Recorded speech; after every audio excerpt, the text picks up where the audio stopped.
Pembicara Netpi kita kali ini adalah seorang pria yang berasal dari kota Jakarta. Beliau memulai bisnis Tian sewaktu masih duduk di bangku kuliah. Pada saat itu beliau berusia 19 tahun. Bisnis beliau berkembang sangat cepat. Hal ini terbukti dalam kurun waktu 2 tahun beliau sudah mencapai peringkat bintang 8 dan di usia 26 tahun beliau sudah mencapai God Lion.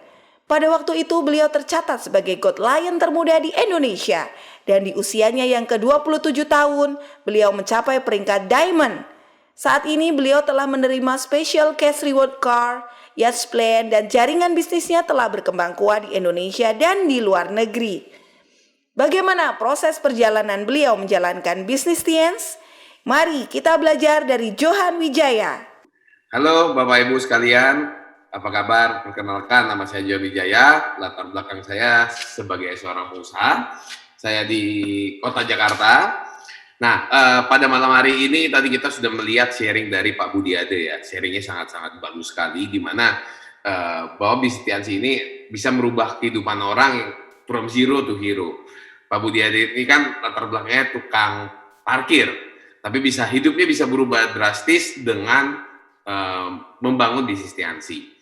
Ya, saya yakin masih banyak sekali yang menonton hari ini, menonton live di sini. Saya ucapkan Anda selamat, karena kenapa? Karena ini adalah pertemuan khusus yang kita adakan untuk khusus yang namanya CP. CP itu apa? CP itu core producer. Core producer adalah orang-orang inti. Jadi ketika Anda sudah nonton ini, artinya Anda sudah menjadi orang-orang inti yang ada di grup Anda. Nah, selanjutnya setelah ini akan ada yang namanya Royal Weekend, ada namanya Crown Life, dan lain-lain seperti yang tadi Pak Budiade sudah jelaskan tadi, ya.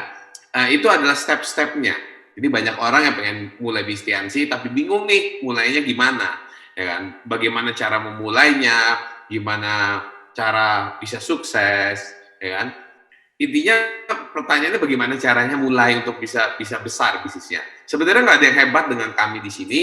Ya, saya di sini bisa menjadi seorang 3 Diamond karena kita punya sekolah bisnis yaitu One Vision. Ya, jadi saya ucapkan terima kasih kepada One Vision sudah memberikan kesempatan saya hari ini untuk sharingkan. Nah, malam hari ini saya akan sharing tentang apa sih? Nah, saya ingin memberikan sedikit gambaran begini. Kalau Anda hobi main bola nih ya, hobi main bola, ya, tentunya Anda sudah tidak asing lagi dengan yang namanya Lionel Messi. Betul? Lionel Messi, Cristiano Ronaldo. Nah, kalau kita lihat dari permainannya Cristiano Ronaldo aja, ya, itu adalah ada perbedaan dengan permainan Lionel Messi. Bukannya saya ini bukan hobi bola ya, saya juga bukan fans Barca ataupun fans Real Madrid, Juventus, ya kan? Bukan. Nah, tapi ini kita melihat dari profesionalismenya. Nah, kalau kita lihat seorang Lionel Messi ketika bermain bola, itu dia akan natural sekali. Ya, seakan-akan Tuhan itu menciptakan Lionel Messi untuk menjadi pemain bola. Tetapi, ketika kita lihat Cristiano Ronaldo bermain, itu sangat kelihatan sekali bahwa itu adalah yang dilatih dengan proses-proses tertentu. Kayak robot, kayak hasil bentukan. Ya, kayak hasil bentukan. Nah, ternyata ini saya juga baru tahu belakangan ini bahwa untuk menjadi sosok seperti Cristiano Ronaldo, ternyata dia punya pelatih sendiri lagi. Jadi dia sudah punya pelatih di klub bolanya, dan dia itu hire beberapa pelatih lagi, khusus buat dia. Dia punya ahli nutrisi sendiri, dia punya pelatih fisiknya sendiri, dan dia punya konsultan dokternya sendiri. Padahal sudah disediakan oleh si klubnya hari ini mungkin Juventus, ya, sudah disiapkan sama klub bolanya. Tetapi dia mengeluarkan biaya lagi nih untuk mengasah lagi. Buat apa sih? Jadi misalnya gini, kebanyakan pemain bola kan kalau sudah tua, ya kan, performa sudah mulai turun, mulai mabok-mabokan dan lain-lain. Nah, Cristiano Ronaldo ketika dia habis pesta-pesta, habis party-party gitu ya, nah dia ketemu dengan konsultan nutrisinya, dicek nutrisinya. Oh, ini kalorinya sekian. Ketika kalori sekian, si ahli nutrisi yang melaporkan ke ahli pelatih fisiknya. Dan pelatih fisiknya itu melatih Ronaldo untuk membakar kalori yang kemarin. Jadi apa maksudnya? Jadi kalau misalnya Anda lihat Pak Budi, Anda lihat Pak Luis Tendean, lihat Pak Naga Sugara, Pak Resi Kanata, itu mereka bukan hebat, tapi mereka itu karena punya super tim yang membuat mereka menjadi luar biasa. Jadi nggak ada orang ini yang terlahirkan memang jadi distributor MLM, nggak ada. Ya. Jadi kita di sini terbentuk karena kita punya super tim yang sangat luar biasa. Nah, malam hari ini saya akan men-sharingkan apa sih yang bisa membuat Anda bisa seperti luar biasa, seperti Ronaldo, seperti Lionel Messi, bahkan nggak usah bisa seperti seorang Pak Resi Kanata, Pak Naga Sugara, Pak Luis Tendean. Ya, apa sih membuat mereka bisa seperti itu gitu? Ya, nah di sini saya akan memberikan tips beberapa singkat aja, ya beberapa good team player, nyambung seperti apa yang tadi dibahas sebelumnya. Kita berbicara sekarang good team player. Good team player itu kan ada yang penting, ya. Ada yang namanya 3 prinsip dasar. Jadi waktu saya masih berperingkat Silver Lion, saya pernah menanyakan hal ini ke upline saya, yaitu Pak Rudi M. Nur. Ya, kebetulan saya waktu itu ketemu dia di kantor, saya nanya, Pak Rudi, kok Bapak bisa mencetak ada ribuan bintang 8 above di jaringannya? Jadi waktu itu dia punya kurang lebih 1000 lebih bintang 8, yang bintang peringkatnya bintang 8 ke atas. Saya nanya kepada beliau, kok bisa sih Pak, Bapak bisa mencetak ada 1000 lebih bintang 8. Dan jawaban dia itu sangat mencengangkan. Dia bilang, Pak Johan, gampang. Pak Johan sudah tahu. Apa tuh Pak? Pak Johan sudah tahu aja, cuma Pak Johan mungkin belum paham cara memakainya. Hah? Apaan tuh? Ya kan? Nah, dia bilang, cuma 3 prinsip dasar. Saya bisa besar karena saya ada membudayakan namanya 3 prinsip dasar. Jadi 3 prinsip dasar itu adalah sebuah budaya. Budaya di mana kita ketika kita menerapkan akan membesarkan grup kita. Ingat, Pak Luis Tendian, Pak Naga Sugara, Pak Resi Kanata, dan mungkin upline-upline Anda, Pak Abdi Suwardin, ya, itu bukan orangnya hebat, tapi karena dia punya punya super team. Nah, ngebentuk super timnya seperti apa? Ya dengan 3 prinsip dasar. Nah, itu yang disampaikan waktu itu Pak Rudi M. Nur ke saya. Dia bilang, gampang Pak Johan, kalau Pak Johan pengen punya super team, karena kita di sini nggak penting yang namanya Superman. Anda jago closing, Anda jago ngomong, Anda jago punya banyak teman, ya kan? Belum tentu Anda bisa menjadi director. Tapi yang kita butuhkan di sini adalah kita membutuhkan super team. Di mana super team itu yang sama-sama kita sukses. Nah, super team itu dicetak dengan gimana? Super team itu kita bisa bentuk super team itu dengan 3 prinsip dasar. Nah, makanya malam hari ini saya akan menjelaskan tentang pentingnya 3 prinsip dasar. Ya, 3 prinsip dasar mungkin sudah tidak asing lagi di kuping Bapak Ibu semua di sini ya. Kita ada yang namanya, yang pertama edifikasi, yang kedua konsultasi, yang ketiga cross-lining. Nah, 3 prinsip dasar ini adalah suatu budaya. Ya, suatu budaya. Ingat, 3 prinsip dasar adalah budaya. Budaya bagaimana kita mengedifikasi, budaya bagaimana kita berkonsultasi, dan budaya bagaimana kita cross-lining. Nah, jadi kalau misalnya kita mau punya grup yang besar, kita harus membudayakan 3 prinsip dasar ini. Ya, seperti kenapa Cristiano Ronaldo bisa menjadi pemain terbaik di dunia? Karena dia pasti mempunyai budaya yang dia terapkan. Ya, saya kan follow Instagramnya. Ketika saya follow Instagramnya, di situ dia pernah lagi latihan di hari Minggu, tulisannya no day off. Gila ya, ketika teman-temannya mungkin lagi party gitu, lagi pesta-pesta gitu kan, di saat libur Cristiano Ronaldo menggunakan waktunya untuk latihan fisik ya, untuk menguatkan otot-otot kakinya dan seterusnya. Jadi seorang profesional itu pasti dia punya budaya-budaya tertentu yang nggak dilewatin, yang mungkin orang lain nggak melakukan. Nah, jadi ini 3 prinsip dasar ini adalah suatu budaya yang kita harus terapkan di grup kita. Supaya apa? Supaya kita akan tercipta sebuah super team. Ya, sebuah super team. Bukan, jadi kalau untuk society itu bukan bicara masalah hoki. Ya, kalau misalnya kan ada orang bilang hoki, wah itu rasanya saya gebukin ya kan? Dia belum ketemu saya dulu, zaman dulu gitu. Kalau sekarang ketemu, wah lu sukses ya hoki gitu kan, lagi jago ngomong. Nah, kita ini bukan jago ngomong, bukan hoki juga, tapi kita kan karena kita ini ada bentukan dari One Vision. Nah, di One Vision. Jadi bagi Bapak Ibu yang baru memulai, ikutilah One Vision. 7 langkah sukses, 7 kebiasaan, dan 3 prinsip dasar. Terutama 3 prinsip dasar ini. Karena ini yang akan membangun kita akan punya sangat-sangat super team. Ya, nah, kita bahas satu demi satu. Nah, prinsip yang pertama adalah edifikasi. Oke. Nah, apa itu edifikasi? Nah, edifikasi itu seperti kita mempromosikan sebenarnya. Kalau kita cari di kamus, edifikasi itu mempunyai arti berbicara baik. Nah, itu edifikasi. Ya, itu berbicara baik, itu edifikasi tuh. Nah, jadi ketika kita mengedifikasi orang, ya, kita berbicara baik terhadap orang itu. Kalau berbicara buruk sama orang itu artinya gibah, ya. Di sini bukan gibah.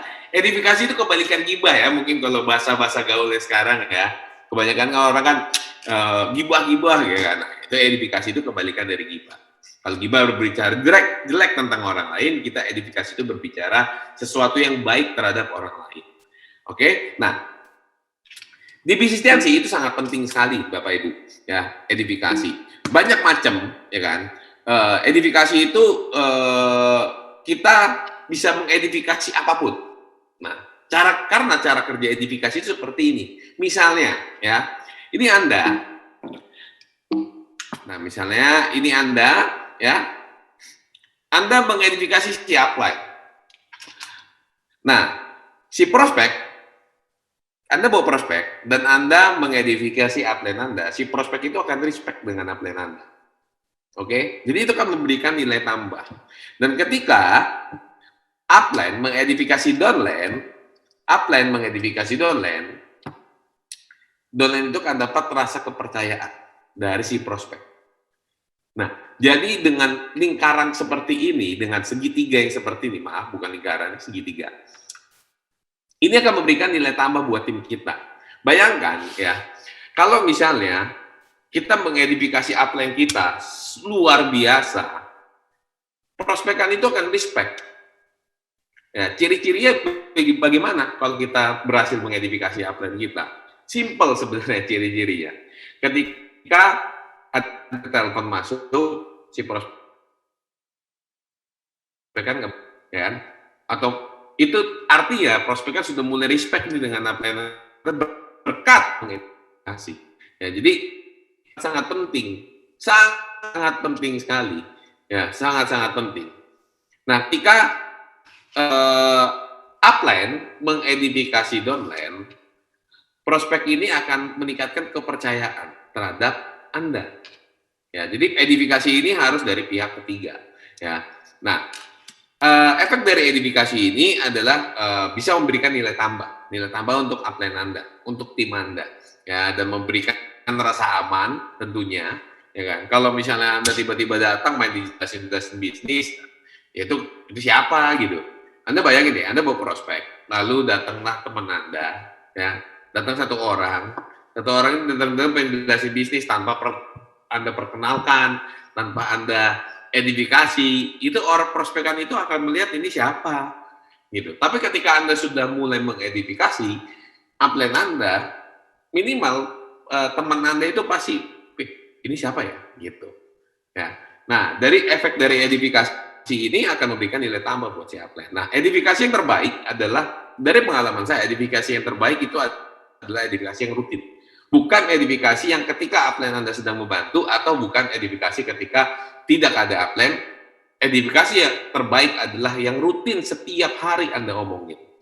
Ya, saya ingat waktu dulu saya memulai bisnis Tiansi di awal-awal, saya nggak punya upline saya dari luar kota.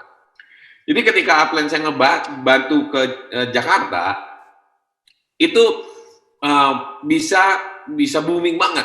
Kenapa? Karena waktu itu upline saya meninggalkan foto album. Zaman dulu kan bukan kayak sekarang ya, ada YouTube, ada Instagram, ada Facebook, dan lain-lain. Zaman dulu itu kan kita kan internet nggak sedekat dengan sekarang gitu, ya. Nah, zaman dulu itu upline saya meninggalkan satu album foto. Saya ingat banget tuh, di situ ada fotonya Pak Naga, ada fotonya Pak Ruli, ada fotonya Pak Rizky, ada fotonya Pak Erik, ada fotonya Pak Jamal. Nah, itu satu album foto itu untuk senjata kita untuk prospekin orang. Jadi setiap kita presentasi, ya, kita tunjukin upline-upline kita nih, wah ini upline kita. Nah, secara nggak langsung kita identifikasi upline. Ketika kita mengidentifikasi upline, dia meeting ngomong ini upline, edifikasi upline. Walaupun kita nggak tahu nih kapan bakal datang upline kita. Nah, begitu waktu itu Pak Jamal Mirdad datang ngebantuin saya, itu masanya bisa berlipat-lipat. Nah, yang saya waktu itu saya mikir, kok bisa begitu ya? Nah, saya keinget karena saya mengedifikasi upline secara rutinitas. Ya, secara rutin edifikasi terus. Nah, itu yang membuat membuat grup kita bisa berkembang. Karena kenapa? Kayak contohnya kita belajar dari kalau saya menyebut ini sebagai Marvel marketing. Ya, mungkin Bapak Ibu semua di sini tahu film Avengers, ya Avengers Endgame. Nah, Avengers Endgame itu sebelum Avengers Endgame itu launching, saya udah tahu itu film pasti akan booming, akan box office, number one box office. Ternyata benar, dia mengalahkan filmnya Avatar yang sudah 10 tahun lebih ada di nomor 1 box office. Nah, kenapa bisa seperti itu?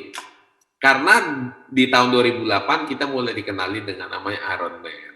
Ya kan? Lalu ada Captain America, lalu ada Thor, ya kan?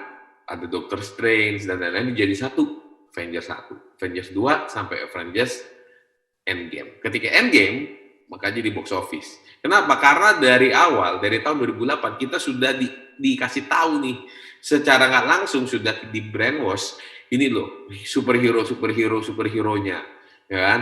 Nah, jadiin satu sama dia namanya Avengers. Akhirnya booming. Ya. Jadi sama juga seperti itu, mengidentifikasi itu ya perlu kita kasih tahu, walaupun kita nggak tahu nih, ya kan? Kapan upline turun, ya penting mah identifikasi aja. Nah, termasuk identifikasi itu, identifikasi yang terbaik menurut saya itu adalah identifikasi yang bukan dari ucapan, juga bukan dari yang ketika upline Anda mau bantu gitu kan. Banyak kan yang bilang kan edifikasi yang paling baik adalah ketika bukan di depan orangnya. Bukan juga, ya kan? Itu benar, tapi itu tidak menjadi satu acuan. Bagi saya, edifikasi yang paling terbaik adalah dari tindakan. Ya. Kalau Anda bisa mengedifikasi upline Anda tanpa perlu Anda ngomong, tapi dengan tindakan Anda, tapi prospek kan bisa ngelihat Anda menghargai prospekan Anda melihat Anda menghargai upline Anda, itu sangat luar biasa. Edifikasi terbaik itu adalah dari tindakan. Nah, dari tindakan. Contohnya gimana? Contohnya misalnya Anda dibantu sama upline. Upline Anda mau turun dari motor, mau turun dari mobil, mau turun dari angkot, mau dari jalan kaki pun, ketika Anda melihat upline Anda menghampiri Anda jangan diam aja, samperin duluan. Kalau perlu Anda bawa tasnya, siapin tempat duduknya. Ya, itu bentuk dari edifikasi yang terbaik menurut saya. Menurut saya edifikasi terbaik itu adalah dari bentuk tindakan. Tindakan kita memperlakukan seperti apa? Ya, termasuk dengan kita edifikasi pertemuan. Edifikasi pertemuan yang paling baik gimana ya? Datang on time. Nah, itu salah satu bentuk yang terbaik menurut saya adalah dalam bentuk tindakan, bukan dalam bentuk ucapan. Karena percuma kalau misalkan Anda mengedifikasi ini, mengedifikasi pertemuan, mengedifikasi apapun itu, tapi Anda sendiri nggak menghargai, ya kan? Nggak menghargai. Ya, jadi edifikasi yang terbaik itu adalah dalam bentuknya tindakan, di mana Anda menghargai upline Anda, itu akan jauh dilihat sama prospekan Anda ketimbang Anda ngomongin doang. Ya, kalau misalnya contohnya nih analogi ya kan? Contoh dari edifikasi adalah misalnya ada orang main ke rumah Anda nih, tiba-tiba dia bilang minta bagi air putih, ya. Anda pasti akan lihat ini siapa ini orang. Tapi begitu kalau misalnya di samping dia ada ajudannya, tiba-tiba ajudannya minta, Pak bisa minta air putih ya Pak, buat teman saya Pak. Wah, Anda pasti bertanya-tanya, ini siapa nih orang? Ya kan, kok sangat dihargai sekali gitu. Ya kan? Jadi dalam bentuk tindakan. Edifikasi yang terbaik adalah dalam bentuk tindakan.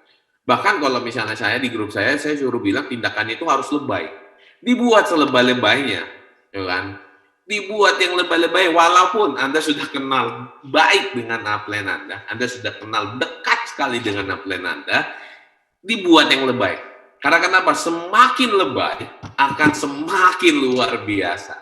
Ya kan? Semakin Anda lebay edifikasinya, tindakan Anda semakin lebay, semakin luar biasa banget, ya kan? Lebaynya, itu akan semakin memberikan nilai yang tambah. Nah, ketika Anda sudah membuat nilai tambah dari si upline itu akan jauh sekali untuk mudah untuk meng-closingkan prospekan Anda. Ya. Dan itu juga saya kan ikut jadi pembicara di Vision Seminar dan lain-lain. Dan itu berasa banget loh Bapak Ibu, ketika ada di Vision Seminar itu, ketika orang mengedifikasi kita, suasananya itu akan menambah power kita untuk meng-closing itu sangat-sangat pengaruh. Itu efek dari apa? Efek dari edifikasi. Nah, ini contohnya nih, saya punya contoh. Ada namanya satu orang namanya Joshua Bell. Ya. Nah, Joshua Bell ini dia itu adalah violis terkenal di dunia. Paling terkenal ini adalah Joshua Bell. Tiket konsernya itu belasan juta rupiah. Dan dia bermain dengan biolanya yang usianya sudah 300 tahun. Anda kebayang nggak? Dari 1700 tahun ya, dibuat sampai sekarang. Ini biola yang di tangan dia itu adalah biola yang dibuat 300 tahun yang lalu usianya. Kebayang nggak seperti apa? Yang dia beli dengan harga 40 miliar. Biola harga 40 miliar. Bagi saya itu nggak masuk akal gitu kan. Kalau rumah 40 miliar itu masuk akal. Nah, si Joshua Bell ini pernah melakukan social experience di tahun 2007. Ya. Nah, ketika dia masuk konser, begitu banyak orang yang menghargai beliau. Ya, orang yang tahu dia dan lain-lain. Nah, dia waktu itu sedang melakukan social experience, di mana dia bermain biola di subway, ya, kereta bawah tanah. Dia bermain biola menggunakan biolanya. Dan apa yang terjadi? Orang melewati dia begitu saja. Ya. Bahkan orang cuekin dia, ya, cuekin dia, ngasih duit, gitu. Nggak ada orang yang ngajakin dia ngobrol. Kebayang nggak? Ya. Di satu sisi, dia buat konser bisa belasan juta. Nah, kenapa? Nah, ini saya pengen kasih tahu. Inilah efek dari edifikasi. Ya, efek dari edifikasi. Jadi, ketika kita mengedifikasi, itu akan menambahkan power. Kalau kita nggak mengedifikasi, mau Anda bawa mobil Anda sekeren Pak Louis bantuin pun, itu nggak akan bisa efek, nggak bisa akan memberikan efek yang banyak untuk bisnis Anda. Mau Mr. Lee turun bantuin pun, kalau Anda nggak mengedifikasi Mr. Lee, ya sama-sama aja nggak akan kemana-mana. Seperti sama Joshua Bell ini bermain di konsernya dengan bermain di subway. Apa bedanya? Gitu. Biolanya sama, orangnya sama, tapi tempatnya berbeda. Satu diedifikasi, satu lagi enggak, tidak diedifikasi. Ya. Nah, itu efek dari edifikasi seluar biasa itu. Betul, Bapak Ibu. Ya. Anda bayangin seorang violis terkenal, kalau di dunia biola, Joshua Bell ini pasti sangat-sangat terkenal sekali. Mungkin seperti Anda mengenal Pak Naga Sugara, Pak Archie Kanata, Pak Luis Tendean. Nah, sama seperti itu. Tapi ketika dia keluar dari lingkungan itu dan bermain, nggak ada yang mengedifikasi, ya itu akan jadi percuma, gitu loh. Ya. Ini efek dari si edifikasi itu. Jadi ketika kita memberikan edifikasi kepada sesuatu, kepada upline Anda, edifikasi itu nggak mesti ke upline. Edifikasi itu bisa ke macam-macam. Ya, contohnya kita bisa mengedifikasi ke pertemuan. Nah, itu edifikasi. Seperti Anda ajak upline Anda untuk dikasih link untuk menonton CPM ini. Itu adalah bentuk dari edifikasi. Ya, edifikasi ini bukan masalah motivasi, tapi masalah mempromosi. Sekali lagi, edifikasi ini bukan berbicara motivasi, tapi promosi. Saya yakin Anda semua pasti pernah mempromosikan sesuatu. Promosi kan gampang. Ya, cuman ngomong doang gitu kan. Nah, jadi edifikasi itu adalah promosi. Ya, di mana Anda mempromosikan sesuatu, itu ada edifikasi. Dan edifikasi yang terbaik adalah yang rutinitas setiap hari Anda dengar, Anda ucapkan. Ya, jadi itulah edifikasinya. Kenapa grup Anda nggak banyak yang datang ke CPM? Ya mungkin CPM-nya nggak banyak Anda ucapin di grup. Nah, kenapa di grup kita nggak ada susah banget Pak suruh orang dengerin NetPi? Ya mungkin karena Anda sendiri nggak mengedifikasi. Nah, edifikasi itu nggak cukup 1-2 kali, rutin. Apalagi kalau kita berbicara di pertemuan, itu sangat-sangat perlu rutin sekali. Ya, edifikasi yang terbaik adalah dari tindakan dan dari rutinitas. Ya, nah rutinitas. Nah, edifikasi yang terbaik adalah yang setiap saat kita ucapin. Ya, setiap saat. Kenapa guru kita nggak kerja royal? Ya, karena mungkin Anda nggak mengedifikasi royal. Ya, jadi Anda perlu mengedifikasi royal dengan cara Anda omongin terus, diomongin terus. Itu Anda secara nggak langsung Anda mengedifikasi. Ya, jadi edifikasi juga bisa kemana-mana, bisa ke produk, ke perusahaan, ke marketing plan. Nah, itu salah satu bentuk edifikasi. Kayak kita presentasi, Anda sebenarnya sedang mengedifikasi si pertemuan, si perusahaan. Ya, ini perusahaannya si Mr. Lee adalah sebagai salah satu orang ke 900 terkaya di dunia. Nah, itu adalah kita mengedifikasi si Mr. Lee Gini. Ya, mungkin kalau misalkan Anda tunjukin foto Mr. Lee ke teman Anda yang belum tahu itu siapa, ya kan? Ini siapa ini? Engkau dari mana nih? Ya kan? Engkau gelodok dari mana? Tokonya di mana nih? Jual beras kali ya gitu ya. Nah, itu kalau Anda belum mengedifikasi. Ketika Anda sudah mengedifikasi, itu orang ke 900 terkaya loh di dunia. Dan gua ini lagi ada di perusahaannya dan kita lagi ngebangun bisnisnya. Nah, kira-kira pandangannya langsung berubah nggak? Yang dari engkongko tadi, engkongko jualan beras, tiba-tiba berubah menjadi, ih, gila juga ya orang 900 terkaya. Apalagi kalau misalnya Anda sempat foto bareng Mr. Lee, itu akan jadi nilai tambah sekali. Ya, jadi itulah edifikasi. Banyak orang yang mengedifikasi itu dengan ala kadarnya aja. Ya, ini Bapak Ibu, ini plan saya gitu. Ya. Silakan Pak diin. Gitu. Jadi kalau misalnya hanya mengenal kayak seadanya, ya itu tidak menambahkan nilai value. Ya, jadi kalau misalnya dalam kasus di home meeting, kalau mengedifikasi adalah yang pertama, kata kuncinya bersyukur. Bersyukurnya gimana? Ya, Bapak Ibu perkenalkan ini rekan saya bersyukur sekali saya bisa berkenalan dengan beliau. Karena beliau bisa membantu saya bisa sejauh ini. Nah, jadi kata kuncinya ketika kita mengedifikasi siapa, kita pakai bersyukur. Bersyukur sekali saya bisa kenal dengan beliau. Gitu. Nggak perlu melulu ngomongin yang masalah hasil.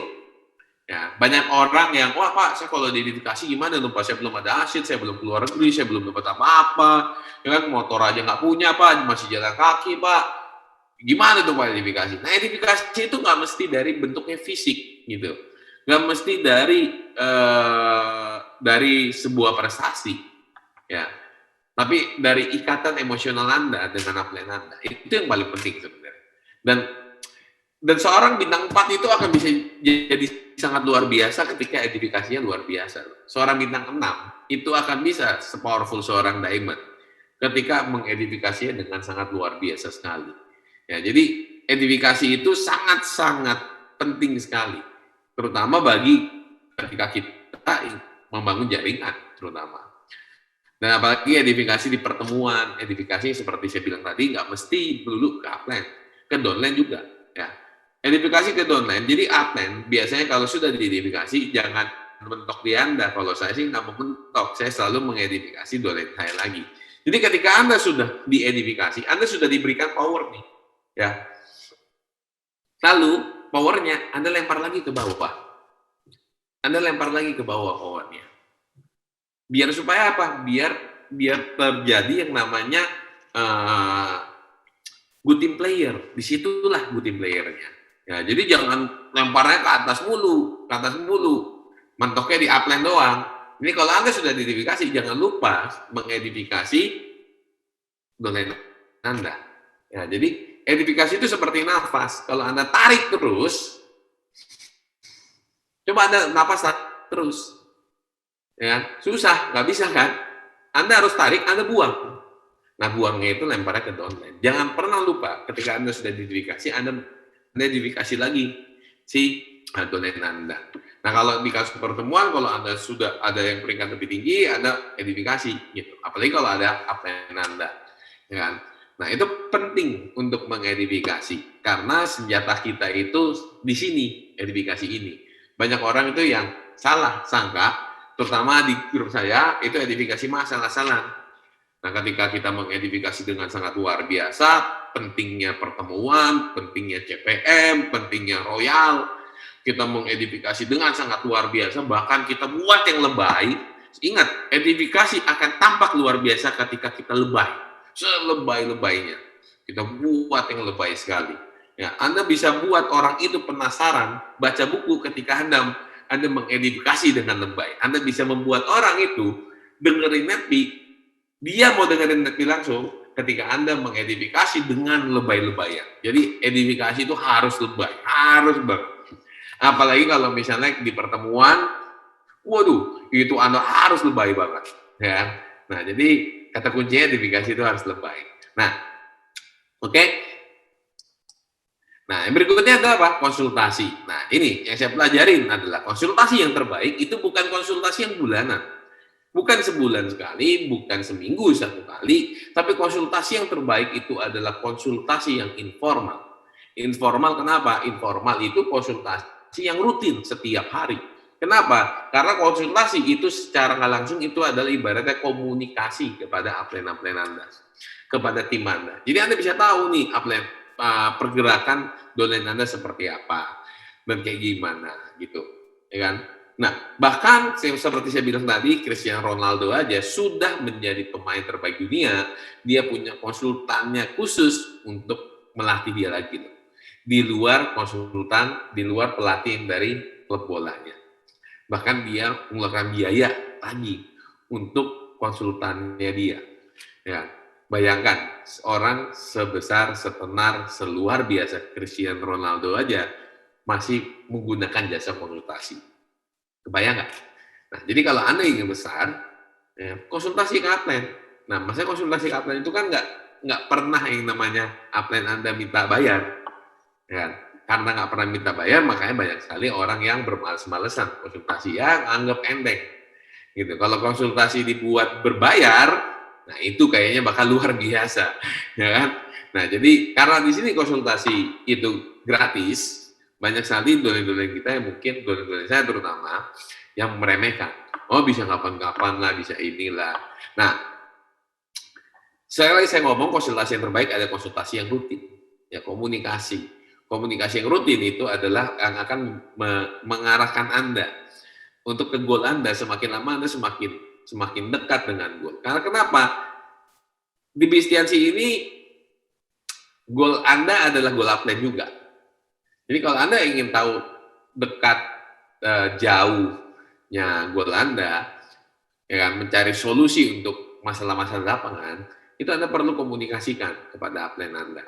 Ya, jadi nggak cukup tuh konsultasi 1 bulan, habis itu ya udah sampai ketemu ya apa? Ketika ditelepon biasanya kan kalau Sangwin kan gitu ya, telepon aman bisa, ya kan? Tanggal 24 masih bilang bisa, habis itu tanggal 25 sudah mulai ditelepon nggak diangkat. Akhirnya tanggal 26 ketemu dengan tampang tidak bermasalah. Ya, dengan gimana Pak? Semangat Pak.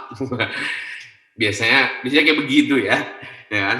Nah, jadi konsultasi itu yang terbaik adalah konsultasi yang rutin, yang setiap hari. Karena komunikasi dengan upline itu sangat-sangat penting, sangat-sangat penting sekali. Jadi kadang kalau misalkan saya itu sering cerewetin downline gitu. Ya, bukannya gimana-gimana, tapi karena saya pengen tahu sejauh apa dia dengan goalnya.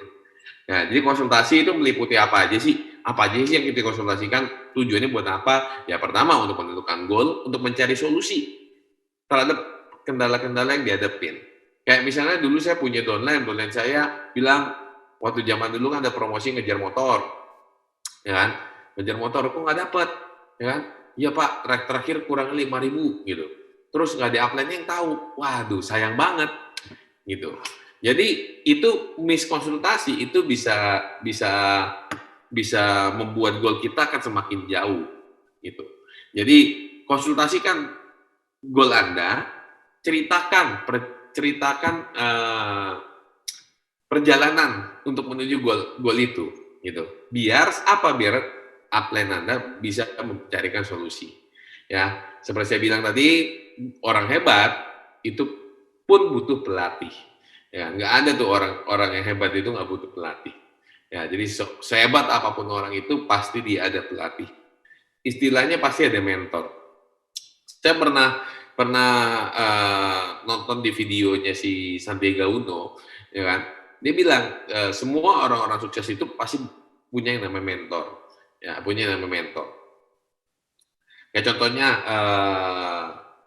mentornya Tony Fernandez yang punya AirAsia, itu mentornya adalah si Richard Branson. Richard Branson itu siapa? Yang punya Virgin Airlines di Amerika, ya kan? Lalu si Sandiaga Uno itu dia mentornya itu waktu itu Pak William yang punya Astra pada zamannya. Ya, jadi seorang orang hebat pun itu pasti membutuhkan seorang mentor ataupun pelatih. Karena kenapa? Analogi seperti ini. Mungkin banyak di antara kita yang, wah, upline gue kan nggak tahu Pak, gue ngelakuinnya apa. Nah, itu dia tuh, hati-hati. Ya, hati-hati kalau Anda punya pola pikirnya begitu. Karena saya banyak sekali menemukan orang di bisnis Tiansi terutama, yang dia punya strategi, tapi dia tidak mau konsultasikan ke upline. Karena takut upline-nya nanya-nanya. Nah, percaya sama saya Bapak Ibu, ketika Anda melakukan seperti itu hanya hitungan waktu aja, itu belum waktu. Tinggal tunggu kapan Anda hancurnya. Bukannya saya menyumpahin, tapi benar. Dulu saya juga seperti itu.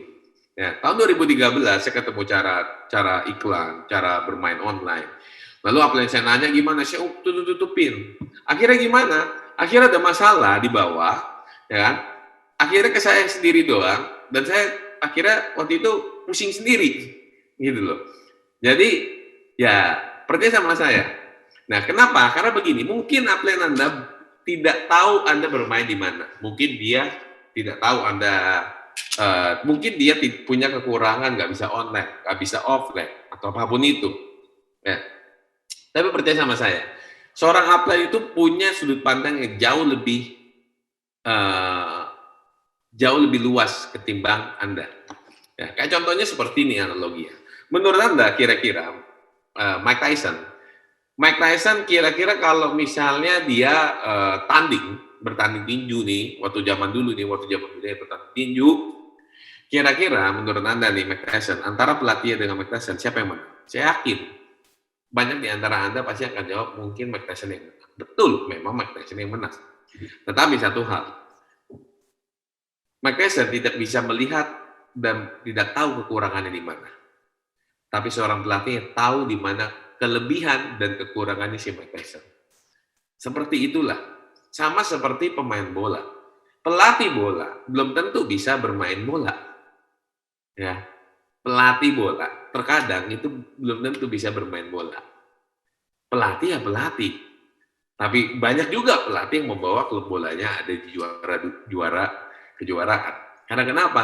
Ya itu sekali lagi. Ya.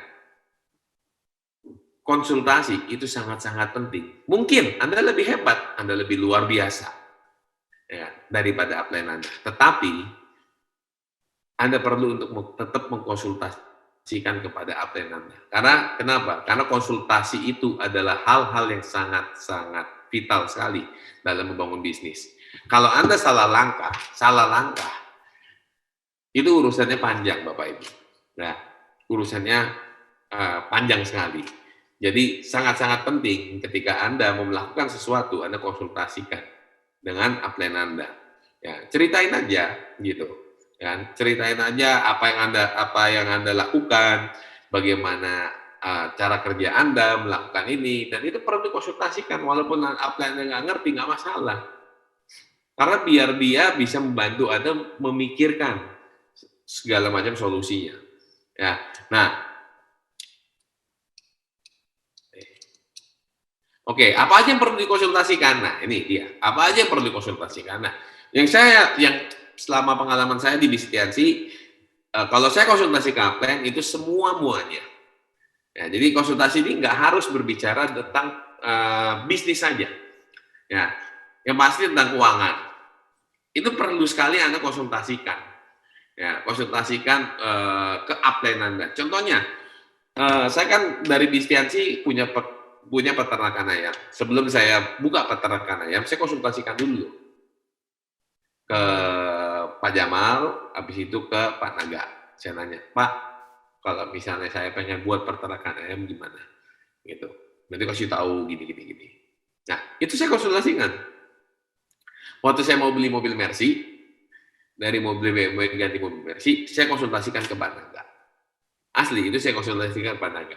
Pak, gimana Pak, kira-kira ya kalau misalkan ini ya. Karena saya tahu, upline tidak mungkin memberikan masukan yang menjerumuskan downline. Tidak mungkin. Karena kenapa? Kalau kita kejerumus, ya, itu kan PR juga buat dia. Jadi upline itu nggak mungkin meracunin downline-nya sendiri. Apa yang disarankan sama si upline biasanya itu adalah yang terbaik untuk kita. Tergantung ya, upline-nya yang mana dulu perlu harus Anda dengar. Itu ada kategorinya.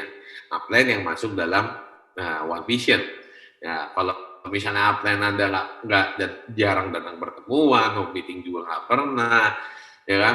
Terus gitu PBO kagak, gitu kan? Ya itu mah wajar Anda nggak usah dengar. Ya, Anda dengar yang dalam koridor bisnis PBO. Ya, oke. Nah, ketika saya pengen ganti mobil, saya nanya ke Pak Naga, Pak, ini gimana ya Pak ganti mobil? Apakah perlu apa enggak? Apa gimana? Nah, sampai segitunya. Nah, saya kan buat baru-baru ini saya lagi mau bangun rumah, ya, mau bangun rumah, dan rumahnya saya tanya, saya konsultasikan juga tuh ke Pak Erik sama ke Pak Naga Sugara. Saya nanya, Pak, perlu nggak ya pakai arsitek? Ke Pak Ijab saya juga konsultasi. Pak, perlu nggak kira-kira kalau bangun rumah itu pakai arsitek? Saya nanya, kan? Saya nanya, ini perlu nggak Pak? Penting nggak Pak? Itu saya konsultasikan. Karena kenapa? Ya, saya yakin bagaimanapun juga upline kita itu sudah selangkah lebih maju ketimbang kita. Karena dia mau Anda upline join baru 1 hari pun tetap aja gitu loh. Tetap aja upline Anda 1 langkah lebih maju ketimbang Anda. Jadi semuanya perlu Anda konsultasikan. Apalagi mengenai keuangan. Wah, banyak banget orang-orang yang kaget uang ketika dulu miskin, ya kan? Terus habis itu tiba-tiba jadi dapat penghasilan gede di Tiansi, mulai macam-macam lain-lain, uangnya kemana-mana, akhirnya nggak jadi apa-apa. Nah itu karena tidak dikonsultasikan. Jadi kita perlu mengkonsultasikan semuanya, tidak hanya berhubungan dengan bisnis. Contohnya, saya itu bisa nikah sama istri saya yang sekarang. Itu saya hasil konsultasi dengan Pak Jamal. Ya, jadi istri saya itu, ya, itu ketemu dengan upline saya dulu, baru ketemu dengan orang tua saya. Saya cuma bilang ke Pak Jamal, Pak, kalau lu oke, gua oke. Kalau lu nggak oke, gua nggak oke. Ya kan? Nah, sampai segitunya loh. Waktu itu istri saya ajak ke Bandung, waktu itu masih pacar ya, saya ajak ke Bandung, saya kenalin dengan Pak Ija, Pak Ruli, begitu Pak Jamal. Saya bilang sama upline saya, Pak, kalau oke, lu oke, kalau lu oke, gua oke, kalau enggak. Gitu, gua tinggalin Pak. Gitu. Karena waktu itu saya peringkat saya buat klien, saya sangat berhati-hati sekali dalam mencari pasangan, gitu, ya kan? Karena saya ada di posisi di got klien waktu itu. Nah, jadi saya sangat berhati-hati sekali. Maka itu saya perlu untuk pihak ketiga untuk konsultasi, untuk lihat, ya kan? Kebanyakan kan kalau anak-anak muda gitu kan punya pacaran diem-diem gitu kan, pacarannya diem-diem, ngumpet-ngumpet sama upline, segimana pun caranya upline tuh nggak tahu kalau kita punya pacar lah gitu kan. Nah, jadi itu saran dari saya Bapak Ibu, konsultasikan semuanya, termasuk masalah-masalah kehidupan Anda. Karena kenapa? Bagaimanapun juga, ya biar upline Anda tahu memposisikan diri, memperlakukan Anda seperti apa. Ya. Jadi jangan sampai nanti tiba-tiba Anda punya masalah keluarga, upline Anda nge-push masalah omset, masalah PBO, Anda akan tersinggung. Gitu. Ya wajar, kenapa? Upline Anda nggak tahu kondisi Anda seperti apa. Nah, dengan konsultasi, maka hubungan upline dan downline itu kan jauh lebih intim, maksudnya jauh lebih dekat. karena dengan konsultasi. Jadi ikatan emosionalnya pasti akan lebih dapat ketika Anda sering-sering berkonsultasi dengan upline. Jadi konsultasilah semua-muanya. Semua-muanya, terbukalah seterbuka-terbukanya ya dengan upline Anda. Maka dengan kayak gitu upline Anda jadi tahu nih perkembangan Anda gimana ya. Karena ada komunikasi setiap hari. Nah, berikutnya adalah yang terakhir adalah no cross lining. Ya, no cross lining ini ya adalah sangat-sangat penting. Kenapa? Saya sudah pernah hancur Bapak Ibu gara-gara masalah dengan cross line ini. Jujur, saya sudah pernah hancur dari cross line. Jadi tahun 2009 saya membangun distiansi, saya ngelihat ada cara-cara cross line, saya pakai caranya cross line. Akhirnya waktu itu program yang dijalankan dia itu tidak jalan. Dan akhirnya itu membawa dari tahun 2008 ya, tahun 2008 sampai tahun 2013 saya terseok-seok. Ya, tahun 2012 lah. Jadi 4 tahun saya terseok-seok gara-gara kebelundaran saya ikutin cara crossline. Sebenarnya ya banyak sekali ya, terutama di jaringan saya banyak sekali orang yang saat ini lihat crossline caranya A, caranya B, caranya C, caranya D, dikasih tahu ya crossline itu baik. Saya yakin semua crossline di One Vision itu semuanya baik semua, tulus semuanya memberitahu kepada Anda. Tetapi crossline tetap crossline, karena crossline itu bukan upline. Terkadang crossline ngasih tahu caranya, yang mungkin dia bisa jalani, tapi crossline itu nggak tahu kondisi kita. Yang tahu kondisi kita adalah upline kita. Nah, kebanyakan saya temuin banyak orang crosslining sana sini, yang lebih parahnya lagi lebih percaya dengan apa yang disarankan sama crossline ketimbang saranin dengan upline. Ya. Nah, itulah yang efeknya crosslining, makanya dibilang no crosslining. Ya, cara crossline itu cara crossline. Tetap Anda perlu untuk konsultasikan kepada upline Anda. Saya punya grup, ada satu yang berhasil hancur gara-gara masalah crossline. Dia cara ini, cara itu, cara ini. Wah, semua cara dijalani, begitu berantakan baru datang ke saya. Saya bilang, kok lu nggak kasih tahu sih, gitu, ya kan? Nah, jadi stop no crosslining, gitu. Ya, ketika saya ngomongin begini juga, Anda perlu konsultasikan lagi kepada upline Anda, karena kan bisnis Anda saya nggak tahu nih, ya. Anda kan crossline dengan saya, kecuali domain saya kan. Nah, jadi karena kita crossline, kita nggak tahu, ya kan. Ketika Anda dapat materi apapun itu dari crossline, perlu Anda konsultasikan lagi ke upline Anda, gitu. Perlu Anda ngobrol dengan upline Anda, caranya nih bagaimana nih Pak, kalau misalkan caranya dipakai kayak gini. Ya. Bahkan konyol ya, ada juga grup saya yang lebih ngepro, ya. Upline-nya datang nggak dihargain, begitu crossline datang, wah disanjung-sanjung, ya kan? Justru ya, yang harusnya kita itu mesti menghargai, jauh lebih menghargai upline kita. Ya, jadi no crosslining ini kadang crossline itu adalah mungkin bisa jadi sumber untuk memotivasi kita. Tapi terkadang kalau waktunya kurang tepat, crosslining ini bisa membunuh kita. Asli, bisa membunuh kita. Kenapa? Karena ya crossline kan kadang suka update status dan lain-lain gitu kan. Ya, mungkin dia ingin motivasi kita, tapi terkadang ada beberapa orang itu nggak nyaman, malah nanya gitu, ya kan? Malah ngedon gitu, ya, lihat crossline gitu. Nah, jadi ini hati-hati, crosslining ini pedang bermata dua. Mungkin di satu sisi bisa menyemangatin downline kita, tapi satu sisi juga mungkin downline kita bisa jadi ngedon gara-gara lihatin crossline.